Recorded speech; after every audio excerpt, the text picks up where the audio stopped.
కన్నడ నటి రన్యారావు బంగారం స్మగ్లింగ్ కేసులో చిక్కుకున్న సంగతి తెలిసిందే. ఈ కేసులో తాజాగా ఆమె కోట్ల ఆస్తులను ఈడీ జప్తు చేసింది.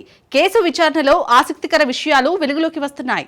బంగారం స్మగ్లింగ్ కేసులో అరెస్టైన కన్నడ నటి రన్యారావు ఆస్తులపై ఈడీ కన్నేసింది. బెంగళూరులోని విక్టోరియా లేఅవుట్లో ఇల్లు, అర్కావతి లేఅవుట్లో నివాస స్థలం, అనేకల్లో వ్యవసాయ భూమి, తుమకూరులో పారిశ్రామిక భూమిని జప్తు చేశారు. ఈ ఆస్తుల విలువ 34.12 కోట్లుగా అంచనా. దుబాయ్ నుంచి 14 కేజీల బంగారం, 13 కోట్ల విలువైన స్మగ్లింగ్ లో రన్య పట్టుబడ్డారు. సిబిఐ, డిఆర్ఐ అధికారులు బెంగళూరు విమానాశ్రయంలో ఆమెను అరెస్టు చేశారు. పిఎంఎల్ఏ చట్టం కింద విచారణ కొనసాగుతోంది. రన్య బెయిల్ పిటిషన్ ను కోర్టు తిరస్కరించింది. ఈ కేసులో తెలుగు నటుడు ప్రమేయం కూడా ఉన్నట్లు పోలీసులు వెల్లడించారు. వాట్సాప్ చాటులు, బ్యాంక్ లావాదేవీలను ఆధారంగా దర్యాప్తు కొనసాగుతోంది.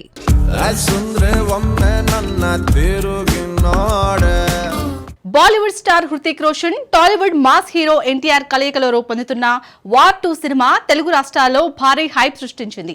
ఈ చిత్ర హక్కుల కోసం జరిగిన సస్పెన్స్ కు తెరపడింది.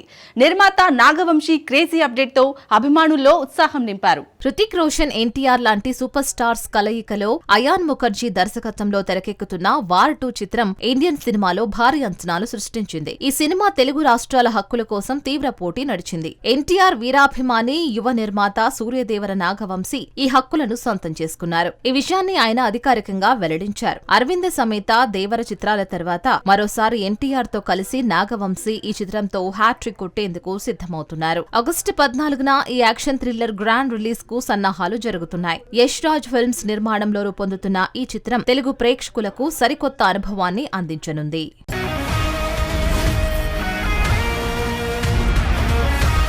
బాలీవుడ్ నటుడు సైఫ్ అలీ ఖాన్ కు భోపాల్లోని వేల కోట్ల విలువైన పూర్వీకుల ఆస్తులపై చట్టపరమైన సవాళ్లు ఎదురవుతున్నాయి. మధ్యప్రదేశ్ హైకోర్టు తాజా తీర్పు ఈ వివాదాన్ని మరింత ఉద్విగ్నం చేసింది.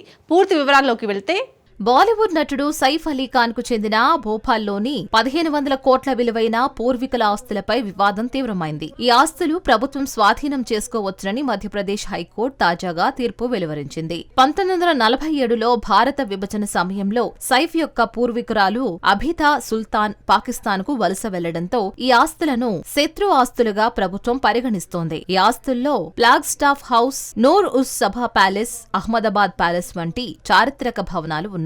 సైఫ్ తల్లి షర్మిలా ఠాగూర్, సోదరీమణులు సోహా, సభ ఈ విషయంలో 2015 నుంచి కోర్టులో పోరాడుతున్నారు. తాజాగా హైకోర్టు స్టే ఆర్డర్ ను ఎత్తివేసి విజ్ఞప్తి దాఖలు చేయడానికి 30 రోజుల గడువు ఇచ్చింది. ఈ వివాదం సైఫ్ కుటుంబ ఆస్తుల భవిష్యత్తును అనిశ్చితంలో నెట్టింది.